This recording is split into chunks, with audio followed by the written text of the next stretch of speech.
साथ मैं हूं दीपिका। घर में बॉडी शेमिंग बहुत ज़्यादा होती है और विकी जैन की बॉडी शेमिंग पर पसर पड़ी थी। यहाँ पर बिफर पड़ी थी अंकिता लोखंडे। अरुण किरणों ने जमकर वाट लगा दी थी। लेकिन इन तमाम चीज़ों के बीच में जब घर में अभिषेक और साथ ही साथ झगड़ा हुआ यहाँ पर विकी का, तो यहाँ पर भी एज शेमिंग आई, बॉडी शेमिंग आई।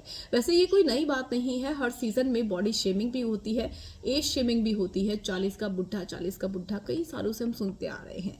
लेकिन ऐसा ही कुछ अभिषेक ने तब कर कह दिया जब विकी के साथ उनका झगड़ा हुआ। क्या कुछ हुआ था, चलिए आपको बताते हैं। अगर आपने सब्सक्राइब नहीं किया है तो जल्दी से कर लीजिए ताकि सारी की सारी लेटेस्ट खबरें आप तक पहुंचे जल्द से जल्द।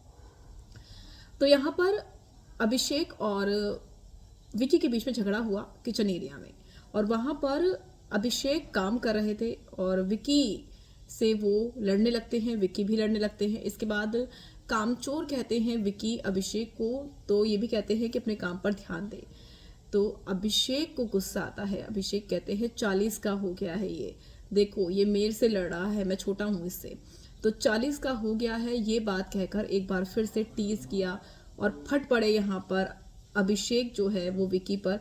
जिसके बाद विकी ने कहा कि मैं 40 की एज में सक्सेसफुल हूँ, तू 40 का होगा तब मैं देखना चाहूँगा कि तू कितना सक्सेसफुल होता है। तो ये बात सही है कि विकी भले ही 40 साल के हैं लेकिन सक्सेसफुल हैं और बिजनेसमैन हैं। अच्छा खासा उनका कारोबार है जिसे वो खड़ा कर चुके हैं, चलाते हैं।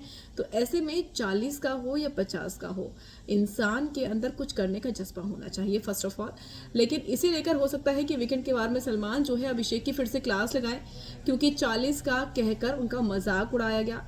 और विकी ने वैसे सही जवाब दिया, ये कहा कि 40 का हूँ लेकिन सक्सेसफुल हूँ, देखना चाहूँगा कि 40 में तुम क्या करते हो। तो ये बहुत बड़ी बात है। उम्र से नहीं बल्कि तजुर्बे से इंसान को जांचना चाहिए, परखना चाहिए। और अब देखना ये होगा कि वीकेंड के वार में सलमान खान क्या कहते हैं।